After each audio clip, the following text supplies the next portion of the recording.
Hey everyone, welcome back to Garnock Reviews. For today we're checking out our 2022 Fox 328 Commander. This is one very impressive centre console. She measures in at 32 feet in length. She's got a beam of 10 feet 8. She's got a 22.5 degree dead rise. It's an extremely capable offshore sports fisher, and that stepped hull allows you to reach speeds close on 60 miles per hour. For this particular example, she was powered by twin Mercury Verado. These are 400 horsepower 6-cylinder outboards.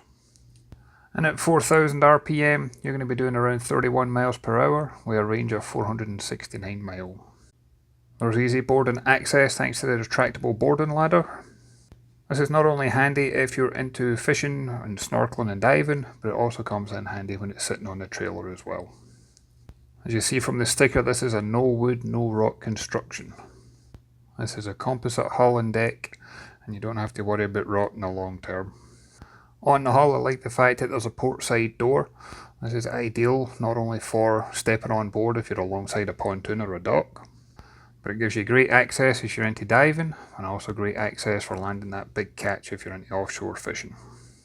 And from a price point, this one was on offer for $261,020.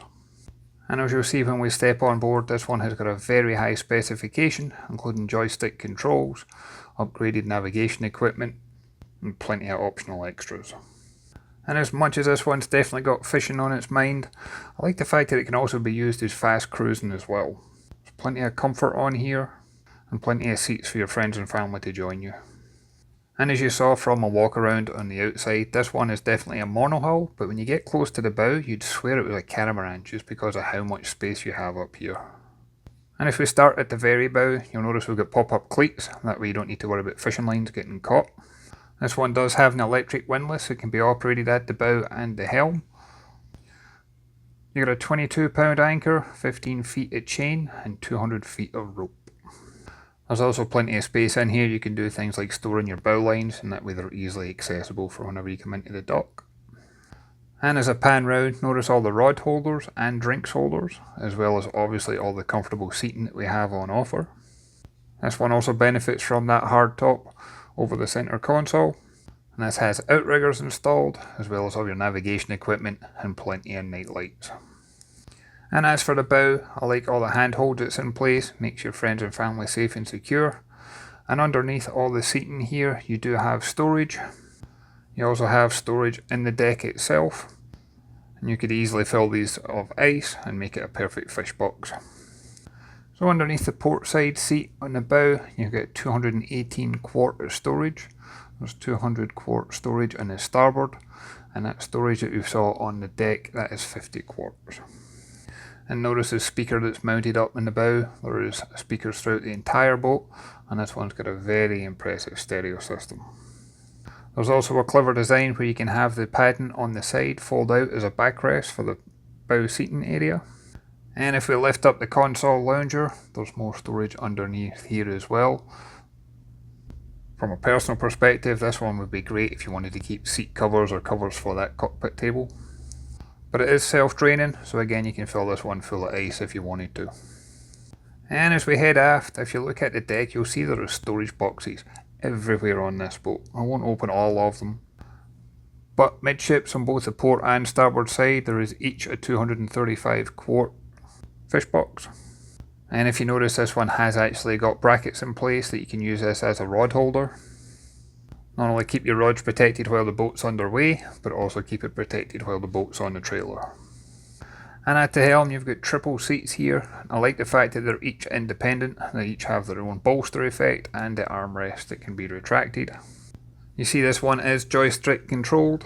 You also have your Fusion stereo head unit that's got a USB adapter. There's JL audio custom sound system throughout, and that includes two 10-inch subwoofers and 6 7-inch speakers.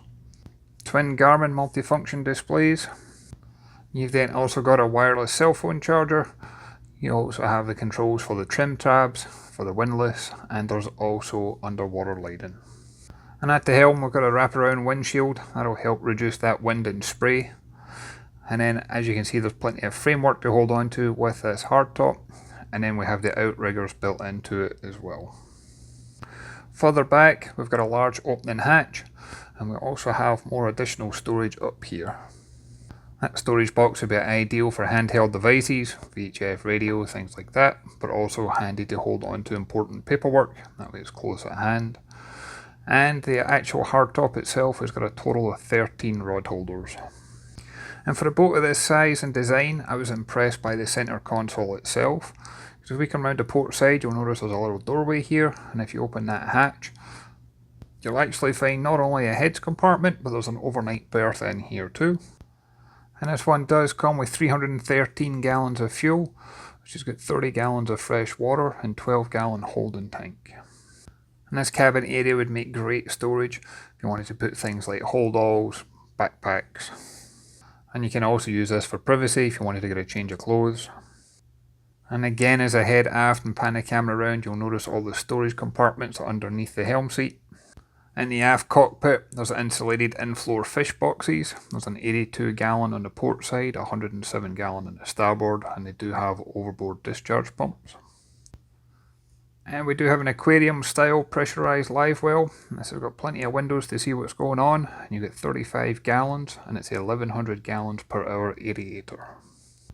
You've then got a center pressurized live well, and this one's 55 gallons. You've got flip up bolster seats, and more rod holders line the transom. Underneath the center console there's space for a 65 quart premium cooler. And up top you get the perfect bait station lined up here. And there's plenty of room in the aft cockpit that more than one person can enjoy fishing at a time. And I like the use of the bolster effect and the pop-up seats. That way if you do want to have comfortable cruising, you can do that. But if there are going to be multiple people fishing out here, it is easy to fold these all up and give you even more space on the deck. This is the first Sea Fox center console that I've been able to film for the channel, but I've actually filmed several more at the boat show as well, so those will be coming soon in the next couple of weeks. But I'd love to hear your thoughts and comments. Personally, I think this one did not disappoint in any way at all. It's a very impressive offshore fishing boat. But I'd love to hear your thoughts and comments down below, and I look forward to catching you on the next one. Thanks everyone.